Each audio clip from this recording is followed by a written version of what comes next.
Bonjour à toutes et bonjour à tous, et nous voici pour une nouvelle vidéo de comprendre comment marche Internet. Dans cette nouvelle vidéo, nous allons voir le NAT.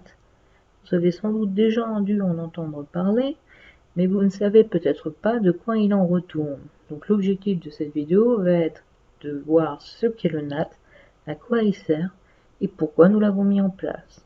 Donc avant de commencer à proprement dit le NAT, nous allons devoir aborder une petite notion que l'on a déjà abordé dans les adresses IP, c'est le principe de réseau privé.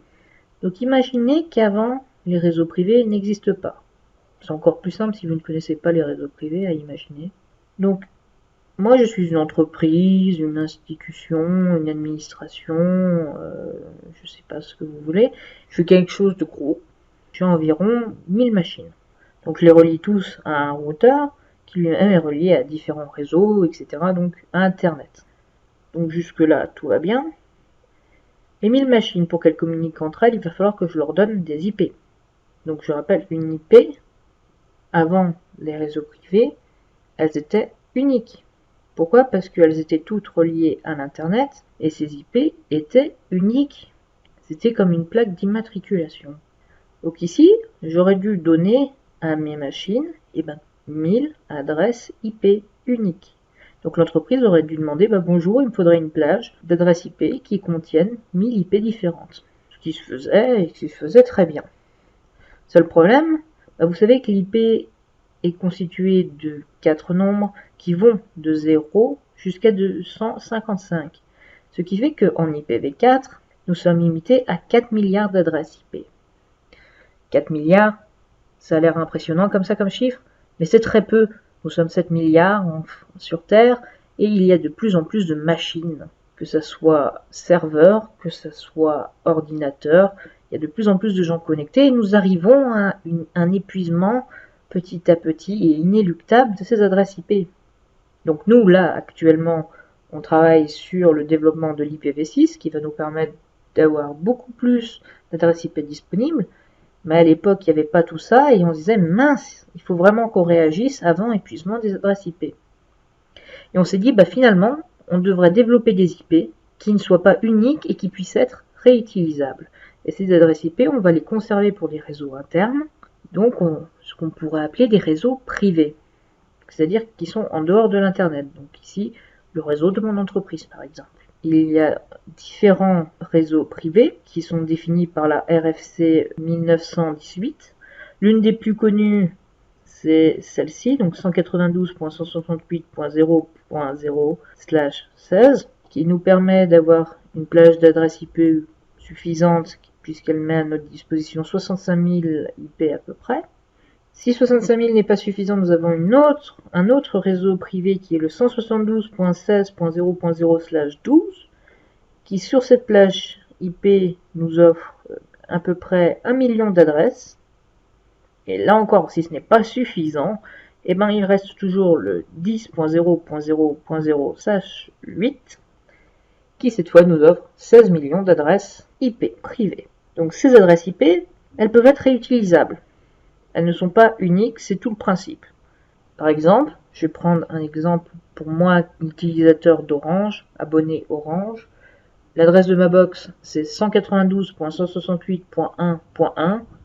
Si vous êtes abonné Orange, je peux dire que l'adresse de votre box, c'est exactement la même, à moins que vous l'ayez changée, évidemment.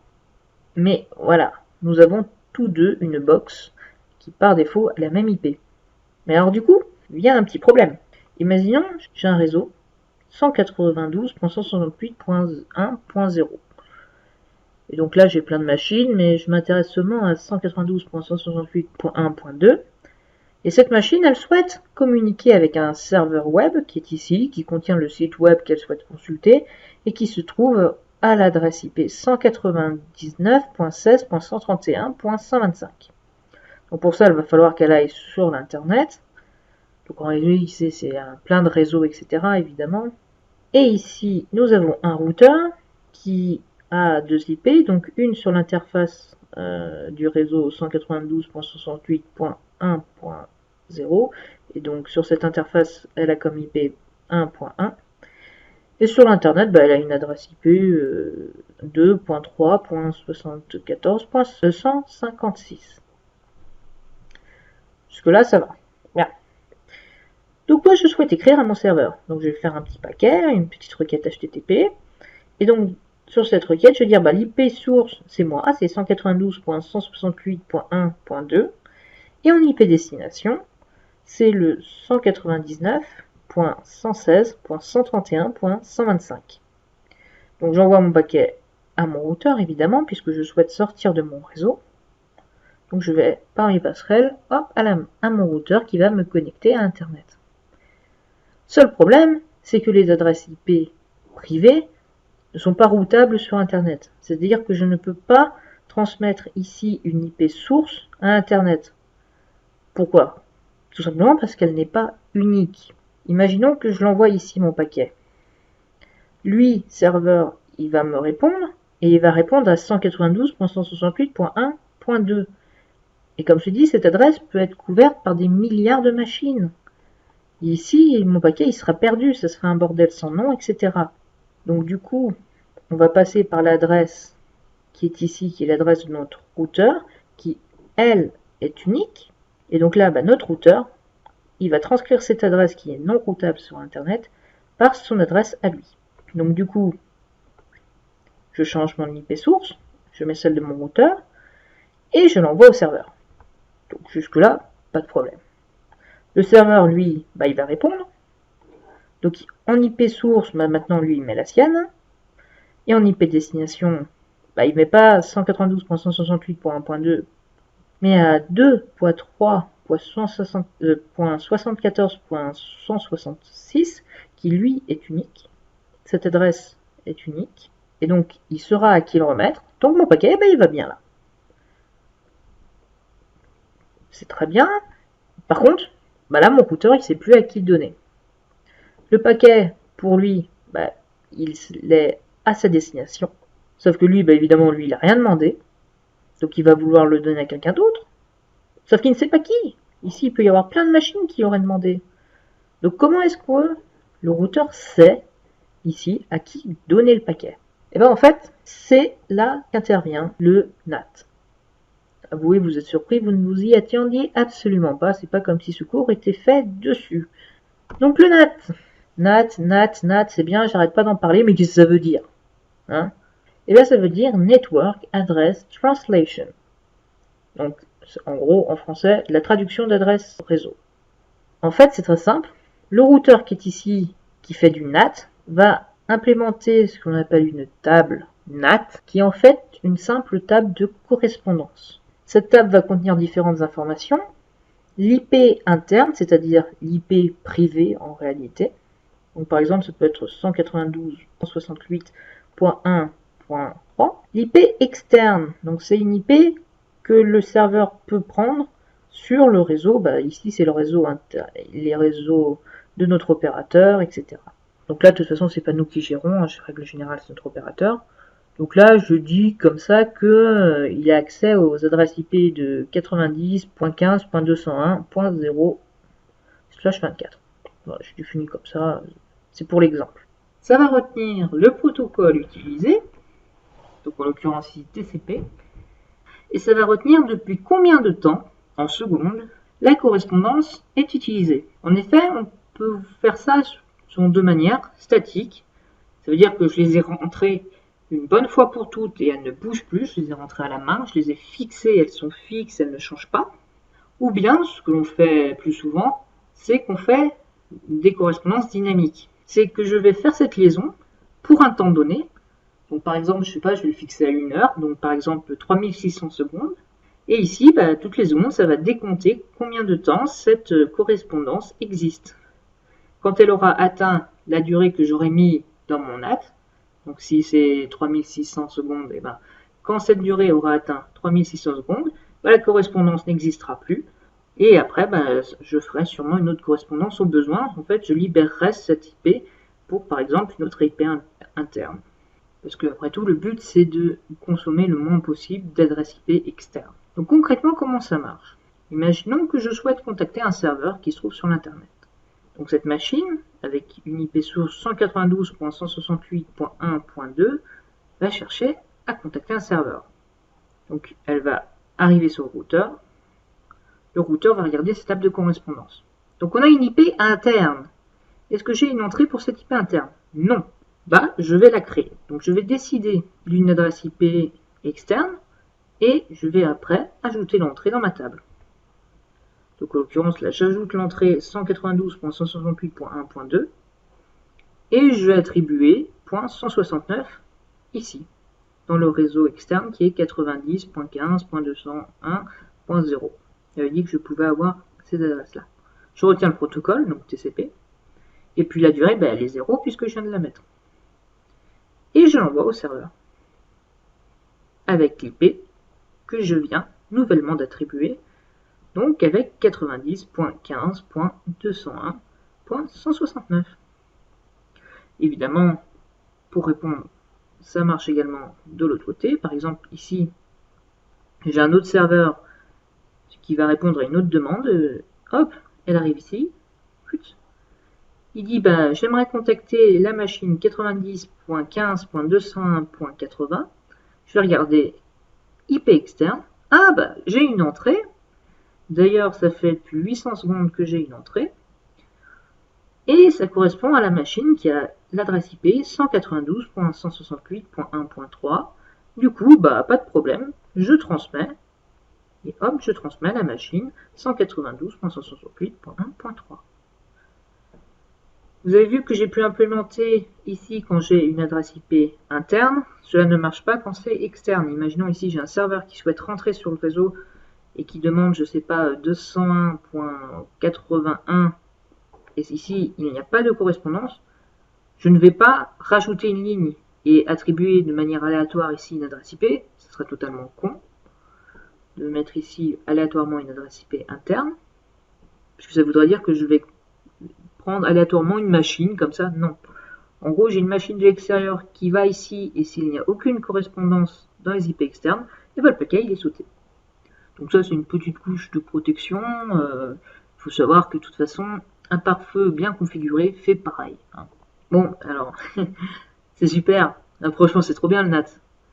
Maintenant, j'ai différentes adresses IP. Je peux correspondre, je peux parler avec des gens. Les gens peuvent me parler depuis l'extérieur à condition que c'est initialisé la connexion par moi-même, donc depuis l'intérieur. C'est trop cool. Sauf que ça ne résout pas mon problème. Puisque ici, vous avez pu voir que j'ai utilisé des adresses IP différentes et elles, les adresses externes, sont censées être uniques. Donc je peux en utiliser moins. Par exemple, dans le cas précédent avec mon entreprise de 1000 ordinateurs, je peux réduire. Par exemple, je peux prendre que ici, mon routeur peut avoir que 900 adresses. En pensant par exemple que les imprimantes Wi-Fi n'ont pas besoin de communiquer avec l'Internet, des serveurs n'ont pas besoin de parler avec Internet. Alors, en réalité, il n'y a que les ordinateurs qui puissent communiquer avec l'Internet, potentiellement. Donc je n'aurai pas toujours 1000 machines qui communiquent sur Internet. Donc ici, je n'aurai pas à mettre 1000 IP, mais je pourrais attribuer dynamiquement via cette table, par exemple, 800, 900 IP. Youhou! Grâce au NAT, j'ai économisé à peu près une centaine d'IP. Poulolo, ça c'est de la réduction. C'est grâce à ça que je vais réussir à ralentir l'appauvrissement des IPv4. Bon, vous avez pu reconnaître, je pense, le sarcasme. C'est pour ça qu'on a rajouté une petite couche, encore une, et ça s'appelle le PAT. Donc le PAT, c'est pour Port Address Translation, donc la traduction de port. Donc je rappelle, sur vos machines, vous avez 65 535 ports. Et quand vous communiquez, donc quand vous envoyez, vous visez un port donné, mais votre port à vous, il est choisi aléatoirement entre 1024 et 65 535. Ça ne peut pas être avant 1024, tout simplement parce que c'est des adresses qui sont déjà c'est des ports qui sont déjà réservés à un usage, par exemple 80 pour le HTTP, 21 pour le FTP, etc. Donc ici, mon routeur, il a toujours sa table de correspondance, sauf qu'elle est agrémentée de petits éléments en plus. Donc nous avons toujours l'IP interne, l'IP externe, le protocole utilisé, la durée de la correspondance, mais en plus, nous avons des petits ports ici, que l'on retient pour l'IP interne et pour l'IP externe. Et ça va tout changer. Pourquoi? Parce que quand je vais communiquer à l'extérieur, je vais garder une seule et unique adresse IP, sauf que je changerai le numéro de port. Ça a l'air un peu confus comme ça. Eh bien, je vous propose de voir un exemple. Cette machine souhaite communiquer avec un serveur. Donc, hop, elle arrive et elle va mettre sa source, c'est elle, 192.168.1.2. Ça va mettre son port qui est choisi aléatoirement, donc 12280.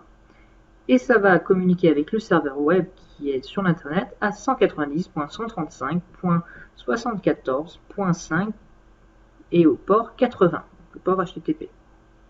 Donc moi j'arrive sur mon routeur il fait là j'ai une source 82.1.2, je regarde, hop, si je n'en ai pas, je crée la correspondance, sinon là en l'occurrence je l'ai déjà. Le port, ça tombe bien, c'est le même, donc 12280. Donc cette adresse correspond à l'IP externe 90.15.201.169. Je lui ai attribué au moment de la création un port qui était le port 5054. Et je vais l'utiliser. Communiquer avec le serveur avec un paquet qui a comme source 90.15.201.169 avec comme numéro de port le 5054 et la destination elle bouge pas. Bon, maintenant le serveur souhaite répondre. Donc ma source devient le serveur qui lui aussi choisit un port totalement aléatoire pour répondre. Et il va contacter l'adresse qu'on lui a donnée, c'est-à-dire 90.15.201.169 et le numéro de port 5054. Puis il va regarder, oh, mais j'ai une correspondance.